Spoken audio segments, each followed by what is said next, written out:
Pernah kepikiran nggak gimana sih cara terbaik buat ngajarin sesuatu yang kompleks, misalnya membaca Al-Quran?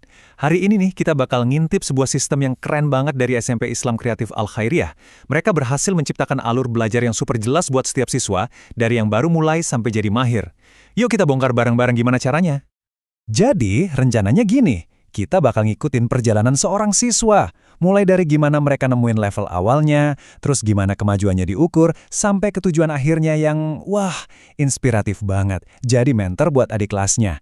Kita juga bakal kenalan sama para pembimbing di balik sistem ini. Oke, hal pertama yang paling penting buat kita pahami adalah program ini tuh bukan sistem satu untuk semua. Justru sebaliknya, ini adalah sebuah perjalanan personal buat masing-masing siswa untuk bertumbuh. Nah, ini dia inti filosofinya. Setiap anak kan beda-beda ya, punya jalurnya sendiri, kecepatan belajarnya juga nggak sama. Sistem ini dirancang buat merangkul keunikan itu, tapi tetap ngasih struktur yang jelas dan mendukung. Tujuannya simpel banget, biar nggak ada yang merasa tersesat atau ketinggalan. Terus gimana sih perjalanan ini dimulai? Semuanya berawal dari satu langkah penting, nyari tahu titik awalnya di mana. Jadi, setiap siswa bakal diidentifikasi dulu kemampuannya, terus ditempatin di salah satu dari 3 tingkatan dasar ini. Coba kita lihat lebih detail ya. Level pertama, Ibtida. Ini fondasinya. Di sini siswa bangun percaya diri dulu lewat Iqra dan Juz Amma. Kalau udah oke, mereka lanjut ke Tsanawi. Nah, di tahap ini mereka mulai baca Al-Quran utuh, meskipun mungkin masih agak terbata-bata. Puncaknya ada di level Awaliyah, di mana bacaannya udah lancar banget. Oke, jadi siswa udah dapat levelnya nih. Tapi, gimana cara ngukur kemajuannya di dalam level itu sendiri? Nah, untuk itu, ada sistem evaluasi yang lebih rinci lagi, pakai 4 predikat. Tabel ini nunjukin tangga kemajuan yang spesifik banget. Mungkin ada siswa yang mulai dari Rodi, di mana mereka masih belajar dasarnya. Terus, dengan bimbingan, mereka naik ke Mutawasit, lalu Jaid, di mana kelancarannya terus meningkat.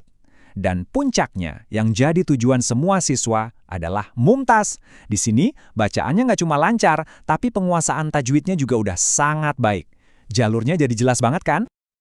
Lalu, gimana caranya siswa bisa naik tangga ini? Kuncinya ada di mekanisme promosi yang teratur. Ujian kenaikan level. Ini bukan ujian yang nakutin loh, tapi lebih kayak kesempatan rutin buat siswa nunjukin perkembangan mereka. Dan yang paling penting, ini konsisten. Ujiannya diadain setiap 3 bulan sekali. Ini ngebantu banget menciptakan ritme belajar yang jelas. Siswa jadi tahu kapan mereka dievaluasi, jadi nggak cemas, dan punya target yang jelas buat dicapai. Nah, ini dia yang bikin semangat. Aturannya jelas dan memotivasi banget. Kalau seorang siswa berhasil mencapai predikat Mumtaz, nggak pakai ribet, nggak perlu nunggu-nunggu, mereka otomatis langsung naik ke level berikutnya. Kebayangkan gimana kuatnya motivasi itu? Prestasi dihargai langsung dengan kemajuan yang nyata. Sekarang, kita sampai di bagian puncaknya program ini. Ini bukan cuma soal jago buat diri sendiri, tapi tentang gimana penguasaan itu bisa berkembang jadi sebuah kepemimpinan dan bimbingan untuk orang lain. Ini bagian yang paling inspiratif sih.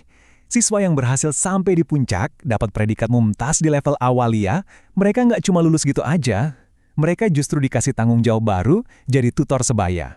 Mereka kembali lagi buat bantu teman-temannya yang masih di level Ibtida. Keren ya? Ini mengubah keahlian pribadi jadi sebuah kontribusi. Tentu aja, sistem sekeren ini nggak bakal jalan tanpa orang-orang hebat di belakangnya. Di balik perjalanan setiap siswa, ada tim mentor yang berdedikasi banget buat mastiin nggak ada yang merasa sendirian atau ketinggalan. Coba deh kita lihat, dukungannya itu spesifik banget. Ada mentor khusus buat level dasar, yaitu Bu Neneng. Terus perhatiin deh level Kanawi. Setiap tahap kemajuan, dari Rodi sampai Jaid, punya mentornya sendiri-sendiri. Artinya, bimbingannya itu benar-benar disesuaikan dengan kebutuhan siswa pada saat itu. Dan yang paling keren, siswa Awaliyah yang udah jago tadi, mereka ikut turun tangan bantu Bu Neneng di level dasar. Ini beneran ekosistem belajar yang lengkap. Jadi, kita udah lihat sebuah sistem yang utuh. Dari seorang pemula yang dibimbing, dievaluasi dengan adil, sampai akhirnya dia sendiri jadi seorang pembimbing. Ini ninggalin kita dengan satu pertanyaan besar. Coba bayangin, kalau setiap keahlian yang pengen kita pelajari, entah itu musik, coding, atau olahraga, punya jalur yang sejelas dan sememberdayakan ini. Kira-kira, seberapa cepat ya kita semua bisa berkembang?